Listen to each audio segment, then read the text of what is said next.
Merhabalar. Tek pakette 5 ürün AliExpress paketi. Uzun zaman AliExpress paketi yapmadığımı fark ettim. Şöyle tek pakette 5 tane ürün var. Bunu açıp sırasıyla bakalım. Sipariş yurt dışına 1.99'luk bölümden bunlar. 1.99 işte 2.99'luk. Bunları böyle toplu aldığınız zaman tek pakette hızlı bir şekilde geliyor. Siparişlerim yurt dışına. Şöyle gördüğünüz gibi sırasıyla açıp ürünlere bakalım. Bir tane motorlu tırpan başlığı var burada. Bunu yedek olarak aldım. İndirimdeydi. Bunu motorlu tırpana takıyorsunuz. Otomatik misina sarmalı. Şöyle. Şimdi henüz denemedim ama malzeme kalitesi oldukça dolgun. Plastiği sağlam gözüküyor.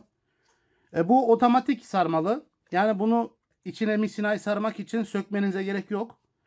Şuradaki şunu şu çizgiyi şu üçgene getiriyorsunuz. Şöyle. Bunu buraya getirdikten sonra buradan misinayı sokuyoruz. Karşı tarafta misina çıktıktan sonra böyle bunu böyle sarıyoruz. 5-6 euro gibi bir fiyata geldi. Fiyat gayet uygun. Şöyle üstünde Garden yazısı var. Böyle. Yani hissiyatı güzel. Plastik kalitesi bayağı dolgun gibi. Menü güzel. Çok dolu, dolgun. Kaliteli plastikten yapılmış gibi. Şöyle sıradan devam edelim. Bir tane ultraviyole güneşte dolan sivrisinekler kovmak için. Sivrisinekleri sanırım yakmak için kovucu işte neyse her neyse. Bir tane düğmeyle vida geldi. Şöyle bir tane şey var. Bunu dış mekana koyuyorsunuz. İsterseniz içeride de kullanabilirsiniz şarj ettikten sonra.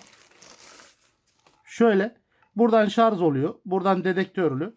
Buradan şöyle bir ışık yanıyor. Sanırım şöyle şu şekilde sivrisinekler buraya geldiği zaman yanıyor. Bunların elektriklisi olurdu. Görmüşsünüzdür şöyle yukarılarda asılı. Bu da böyle bu şekilde. Şu anda gündüz olduğu için muhtemelen. Evet şöyle hem lamba da yapıyor. Alttaki hem lamba hem şey mi yapıyor? Ultraviyole mi yapıyor? Şurada da şey yanıyor sanırım. Bu da güzel. Hem aydınlatıcı hem de şey yanıyor. Evet şöyle altta da gördüğümüz gibi şey yandı. Şu yanmasa daha belli olacak. Şöyle şu şekilde. Şuradan da şeyi çıktı. Buraya gelince nasıl ölüyor bilmiyorum. Bu da elektriğe mi kapılıyor? Bu da içine mi çekiyor bilmiyorum. Şöyle şurada göstermiş. Hem lamba hem sivrisinekleri öldürücü.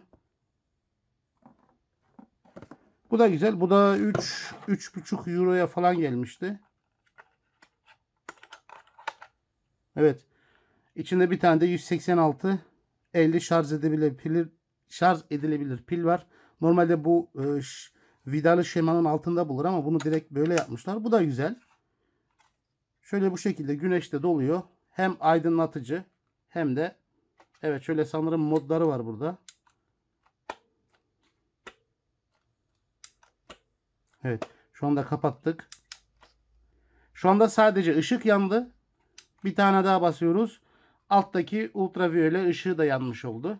Bu da modlar arasında şuradan geçiş yapıyor. Sensörlü olması ve normal aydınlatabilir olması güzel.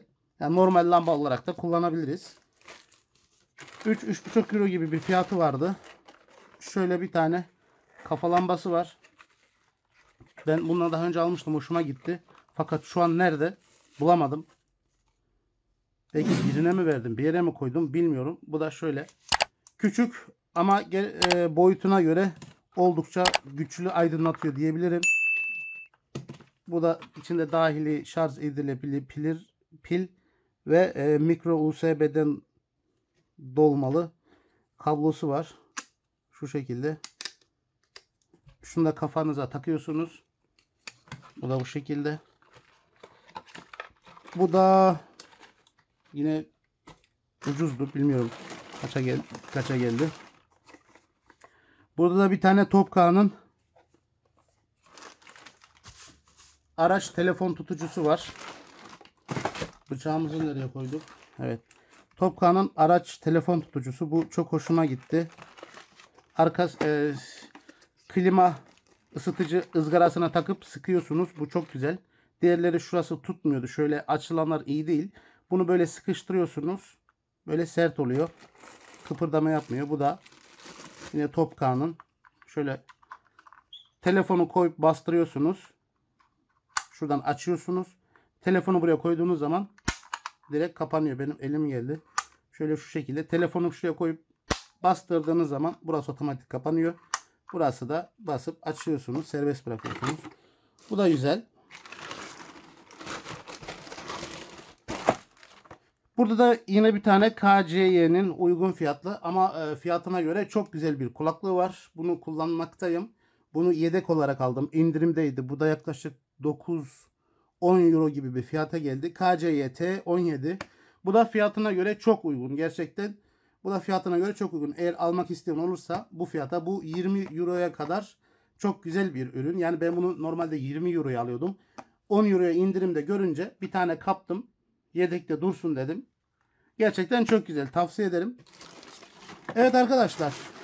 Ürünler bu şekilde. 1, 2, şöyle 3, şöyle 4, 5. ürünümüz nerede? 5. ürünümüz de burada. Evet, burada 5 tane ürün var. Ürün linklerini video açıklama kısmında bulabilirsiniz. Videoyu beğendiyseniz like atmayı, kanalıma abone olmayı unutmayın. Bir dahaki videoda görüşmek üzere. İyi günler.